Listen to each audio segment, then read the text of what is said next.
नमस्कार दोस्तों, स्वागत है आपका आज के मुख्य समाचार में, जिसमें सबसे पहली बड़ी खबर में जिक्र बिहार का, जहां पर तेजस्वी यादव की अध्यक्षता में आरजेडी ने बुलाई बड़ी बैठक। सभी विधायक रहेंगे मौजूद और सरकार को घेरने की होगी यहां पर तैयारी। इसी के साथ दूसरी बड़ी खबर में आपको बताएंगे कि विधानसभा अध्यक्ष पद के लिए एनडीए महागठबंधन में ठनी, कल होगी वोटिंग। जी हाँ दोस्तों, आपको बता दें कि अध्यक्ष पद इतना आसान नहीं है एनडीए के लिए और महागठबंधन ने भी इसमें अपना प्रत्याशी उतार दिया है। और तीसरी बड़ी खबर में जिक्र होगा कि तेजस्वी ने नीतीश से पूछा, जो किसी सदन का सदस्य नहीं उसे क्यों बनाया शिक्षा मंत्री, आखिरकार राज क्या है। जी हां दोस्तों, नीतीश कुमार की कैबिनेट में लगातार संकट मंडरा रहा है।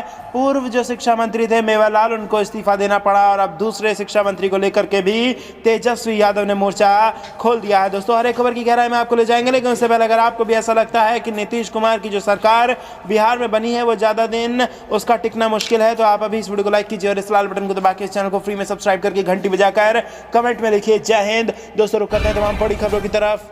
बिहार में तेजस्वी यादव की अध्यक्षता में आरजेडी विधायक दल की बैठक। आज सरकार को घेरने की होगी तैयारी। जी हां दोस्तों, बिहार में विधानसभा में सबसे बड़ी पार्टी आरजेडी विधायक दल की बैठक मंगलवार की शाम 5 बजे राबड़ी आवास पर होगी। नेता प्रतिपक्ष तेजस्वी प्रसाद यादव की अध्यक्षता में होने वाली इस बैठक में पार्टी अगले 3 दिनों में सदन में सरकार को घेरने की रणनीति तय होगी। राजद विधानसभा में सबसे बड़ी पार्टी है और महागठबंधन के अन्य सदस्यों कांग्रेस व वाम दलों के साथ मिलकर इस बार विपक्ष मजबूत भूमिका में है। उधर सूत्रों के मुताबिक बिहार विधानसभा अध्यक्ष पद के लिए राजद भी प्रत्याशी उतार सकता है। यदि ऐसा होता है तो बुधवार को अध्यक्ष पद के चुनाव में मतदान कराना पड़ेगा। राजद की ओर से प्रत्याशी के रूप में अवध बिहारी चौधरी, भाई वीरेंद्र और ललित यादव के नाम चर्चा में हैं। सूत्रों की माने तो पार्टी के कुछ प्रमुख विधायकों को मंगलवार को विधानसभा सत्र शुरू होने से पहले 10 सर्कुलर रोड स्थित राबड़ी देवी के आवास पर बुलाया गया है। राजद की प्रत्याशी उतारने को लेकर अंतिम फैसला पार्टी सुप्रीमो लालू प्रसाद को करना है। लालू की हरी झंडी मिलने की स्थिति में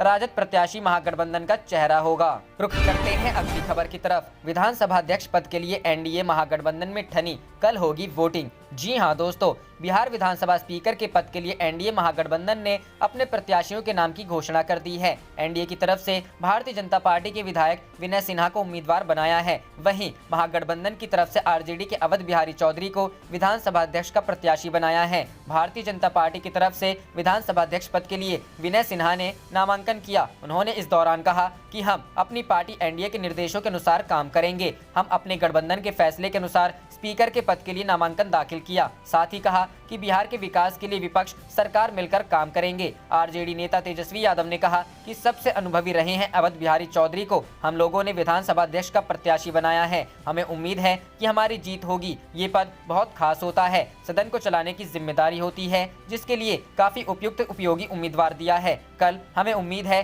कि हम लोग जीत जाएंगे। रुक करते हैं अगली खबर की तरफ। तेजस्वी ने नीतीश से पूछा, जो किसी सदन का सदस्य नहीं उसे क्यों बनाया शिक्षा मंत्री, आखिर राज क्या है। जी हां दोस्तों, तेजस्वी यादव ने एक बार फिर नए शिक्षा मंत्री अशोक चौधरी को लेकर नीतीश कुमार पर हमला बोला है। तेजस्वी ने पूछा है कि आखिर वह कौन सी मजबूरी है कि सब परिवार करोड़ों के गबन का आरोपी को शिक्षा मंत्री बनाया है, राज क्या है। तेजस्वी यादव ने ट्वीट कर कहा कि एक भ्रष्ट शिक्षा मंत्री को हटवाया नहीं कि दूसरे ऐसे व्यक्ति को शिक्षा मंत्री बना दिया जिन पर सब परिवार करोड़ों के गबन की सीबीआई जांच चल रही है। नीतीश जी की ऐसी क्या मजबूरी जो शिक्षा व्यवस्था सुधारने की बजाय ऐसे कारनामे वाले को मंत्री बनाया जो किसी सदन का सदस्य नहीं है, क्या राज है जी। तेजस्वी ने कल भी हमला बोला था और कहा कि एक घोटाले के आरोपी से इस्तीफा लिया गया तो दूसरे आरोपी को शिक्षा मंत्री का जिम्मा दे दिया गया। तेजस्वी ने सीधे अशोक चौधरी पर हमला बोला। तेजस्वी ने कहा कि नीतीश कुमार ने सरकार बनते ही घोटाले के आरोपी मेवालाल को शिक्षा मंत्री को अहम विभाग सौंप दिया, फिर वह इस्तीफा दिए तो दूसरे के घोटाले के आरोपी को मंत्री बना दिया। अशोक चौधरी के शिक्षा मंत्री रहने के दौरान भी कई घोटाले हो चुके हैं। उनकी पत्नी के खिलाफ मामला दर्ज है। उनकी पत्नी के खिलाफ सीबीआई जांच कर रही है। तेजस्वी ने कहा कि नीतीश कुमार नैतिकता की बात करते हैं, उनको सामने आकर बताना चाहिए कि जिस अशोक चौधरी को वह शिक्षा मंत्री बनाए हैं उनकी पत्नी के खिलाफ लगे आरोप के बारे में वह बोलें, लेकिन वह मुंह में नहीं दही जमाए हैं, कुछ बोलते नहीं हैं। तेजस्वी ने कहा कि नीतीश कुमार ने चोर दरवाजे से सरकार बनाई है। यह सरकार कैसे बनी है यह सब लोग देख चुके हैं। नीतीश कुमार भ्रष्टाचार के भीष्म पितामह हैं। नीतीश कुमार के शासनकाल में 60 घोटाला हुआ है। तेजस्वी ने कहा कि जितना भी जोर जबरदस्ती की गई उसके बाद भी आरजेडी 75 सीटों पर चुनाव जीता है। रुख करते हैं अगली खबर की तरफ। कोरोना वायरस, क्या फिर लगेगा लॉकडाउन, मुख्यमंत्रियों के साथ प्रधानमंत्री की मीटिंग जारी। जी हां दोस्तों, देश के कई राज्यों में कोरोना संक्रमण के मामले लगातार बढ़ रहे हैं। आशंका जताई जा रही है शादियों का सीजन और सर्दियों के मौसम में कोरोना संक्रमण और फैल सकता है। इन हालातों के बीच पीएम नरेंद्र मोदी एक बार फिर से विभिन्न राज्यों के मुख्यमंत्रियों के साथ कोरोना संक्रमण के हालात जानने और आगे की रणनीति बनाने के लिए चर्चा कर रहे हैं। इस बैठक में गृह मंत्री अमित शाह भी शिरकत कर रहे हैं। दिल्ली में लगातार बढ़त कोरोना मामलों के बीच पीएम नरेंद्र मोदी और सीएम अरविंद केजरीवाल के बीच बात हुई है। केजरीवाल ने पीएम मोदी को बताया कि दिल्ली में जारी तीसरी लहर में 10 नवंबर को सबसे ज्यादा 8600 केस आए थे। उस दिन के बाद से कोरोना मामले और पॉजिटिविटी रेट घट रहा है। दिल्ली सरकार को उम्मीद है कि जल्द ही हालात काबू में होंगे। केजरीवाल ने पीएम मोदी को बताया कि दिल्ली में कोरोना की तीसरी लहर आने के पीछे कई वजह हैं, जिसमें प्रदूषण एक प्रमुख कारण है। उन्होंने पीएम मोदी से पड़ोसी राज्यों की वजह से दिल्ली में होने वाले प्रदूषण से निजात दिलाने की गुहार लगाई। केजरीवाल ने पीएम मोदी से तीसरी लहर जारी रखने तक शहर के लिए 1000 आईसीयू बेड रिजर्व करने की बात कही।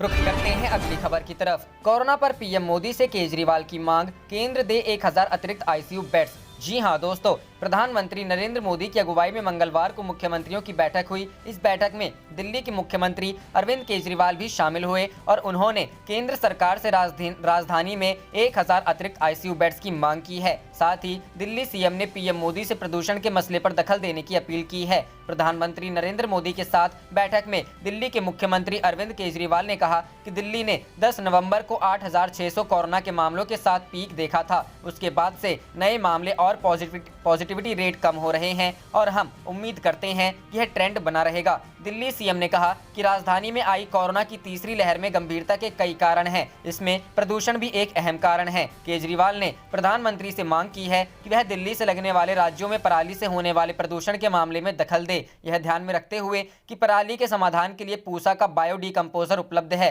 दिल्ली सीएम अरविंद केजरीवाल ने साथ ही कहा कि वह केंद्र सरकार के अस्पतालों में 1000 आईसीयू बेड तक के लिए रिजर्व करें जब तक तीसरी वेब खत्म नहीं हो जाती है। दिल्ली सीएम ने सफदरजंग अस्पताल में बेड रिजर्व करने की बात कही है। आपको बता दें कि राजधानी दिल्ली में पिछले कई दिनों से कोरोना के मामलों में बड़ा उछाल देखने को मिला है। दिल्ली में हर रोज 7 से 8000 नए केस सामने आ रहे हैं। साथ ही पिछले 4 दिनों से लगातार हर रोज 100 से अधिक मौतें दर्ज हो रही हैं, जो दिल्ली की चिंता बढ़ा रही हैं।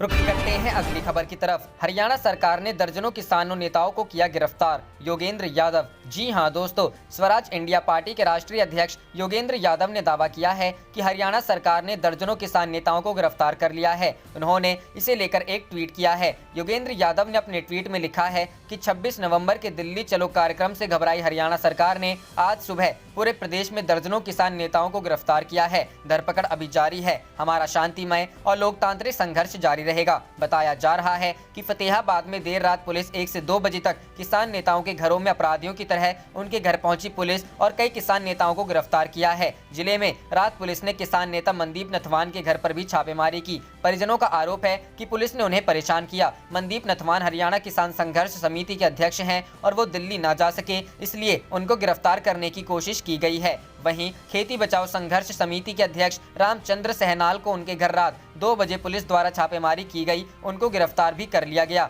रात्रि 1 बजे पुलिस ने किसान नेताओं को गिरफ्तार करना शुरू कर दिया था। प्रहलाद सिंह को सिरसा पक्के मोर्चे से गिरफ्तार कर लिया और रतिया से मनदीप नाथवान के घर पर छापा मार गया है। कई अन्य किसान नेताओं को भी गिरफ्तार किए जाने की खबर है। करते हैं अगली खबर की तरफ। बिहार विधानसभा अध्यक्ष पद के लिए आरजेडी भी उतार सकता है प्रत्याशी, लालू लेंगे अंतिम फैसला। जी हां दोस्तों, बिहार विधानसभा अध्यक्ष पद के लिए राजद भी प्रत्याशी उतार सकता है। यदि ऐसा होता है तो बुधवार को अध्यक्ष पद के चुनाव में मतदान कराना पड़ेगा। राजद की ओर से प्रत्याशी के रूप में अवध बिहारी चौधरी, भाई वीरेंद्र और ललित यादव के नाम चर्चा में हैं। सूत्रों की माने तो पार्टी के कुछ प्रमुख विधायकों को मंगलवार को विधानसभा सत्र शुरू होने से पहले 10 सर्कुलर रोड स्थित राबड़ी देवी के आवास पर बुलाया गया है। राजद के प्रत्याशी उतारने को लेकर अंतिम फैसला पार्टी सुप्रीमो लालू प्रसाद को करना है। लालू की हरी झंडी मिलने की स्थिति में राजद प्रत्याशी महागठबंधन का चेहरा होगा। राजद विधायक दल की बैठक आज। राजद विधायक दल की बैठक मंगलवार की शाम 5 बजे राबड़ी आवास पर होगी। नेता प्रतिपक्ष तेजस्वी प्रसाद यादव की अध्यक्षता में होने वाली इस बैठक में पार्टी अगले 3 दिनों में सदन में सरकार को घेरने की रणनीति तय होगी। राजद विधानसभा में सबसे बड़ी पार्टी है और महागठबंधन के अन्य सदस्यों कांग्रेस व वाम दलों के साथ मिलकर इस बार विपक्ष मजबूत भूमिका में है। रुक करते हैं अगली खबर की तरफ। बिहार में मंत्री के इस्तीफे पर तेजस्वी यादव ने कहा, भ्रष्टाचार के मुद्दे लगातार उठाता रहूंगा। जी हां दोस्तों, राष्ट्रीय जनता दल के नेता तेजस्वी यादव ने रविवार को कहा कि उनकी पार्टी भ्रष्टाचार के मुद्दों को उठाती रहेगी और उन्हें सार्वजनिक करेगी। तेजस्वी ने रविवार को मीडिया से बात की। जब उनसे पूछा गया कि क्या बिहार के मंत्री मेवालाल चौधरी का इस्तीफा उनके लिए जीत है, तो तेजस्वी ने कहा, चुनाव में जनादेश एक बदलाव के लिए था। आप देख रहे थे आपका अपना चैनल जय हिंद जय भारत।